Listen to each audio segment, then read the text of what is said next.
Daily காலையில் இட்லி, தோசை, சப்பாத்தி அந்த மாதிரி சாப்பிட்றதுக்கு வாரத்தில் 2 நாள் இந்த மாதிரி லிக்விடாக கஞ்சி எடுத்து சாப்பிடுங்க. கோதுமை ரவை இருக்குல்ல, அது 2 கரண்டி எடுத்துகிட்டு நான் இந்த மாதிரி உடச்சி வச்சுருக்கேன். ஒரு பானையில் அப்படி இல்லைனா ஒரு பாத்திரத்தில் 4 கப்பு நான் தண்ணி ஊற்றிருக்கேன். ஒரு கரண்டிக்கு 2 கப்பு தண்ணி ஊற்றிக்கோங்க. பாருங்கள், 4 கப்பு தண்ணி ஊற்றியாச்சு. நல்லா கொதிக்கிற ஸ்டேஜில் நம்ம அரைச்சி வச்சுருக்கோம்ல, அது எல்லாத்தையுமே இது கூட ஆட் பண்ணிடலாம்.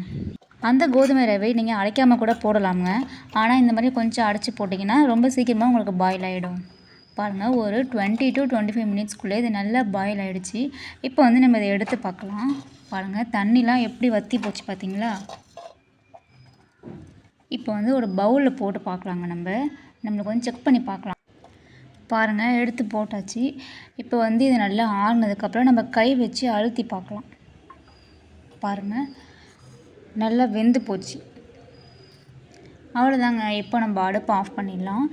பானையோட மகிமை என்னென்னா, நம்ம ஆஃப் பண்ணிட்டோம், எவ்வளோ நேரம் அதை கொதிச்சுக்கிட்டே இருக்குது பார்த்தீங்களா? அதுதாங்க பானையோட மகிமை. அவ்வளோ ஸ்ட்ரென்த் இருக்குது இதில். வந்து நீங்கள் தண்ணி ஊற்றி குடிக்கலாம், மோர் ஊற்றி வச்சுட்டு குடிக்கலாம். நைட்டு வச்சு மோர் ஊற்றிட்டிங்கன்னா காலையில் குடிச்சிங்கன்னா உங்களுக்கு அவ்வளோ ஸ்ட்ரென்த்து கிடைக்குங்க பானையில். சாதாரணமாக தண்ணி ஊற்றினா கூட உங்களுக்கு அவ்வளோ ஸ்ட்ரென்த்து. இந்த மாதிரி நீங்கள் கீரை பண்ணுறதா இருந்தாலும், குழம்பு வைக்கிறதா இருந்தாலும் இந்த பானையில் வச்சிங்கன்னா ரொம்ப ரொம்ப டேஸ்ட்டாக இருக்கும்.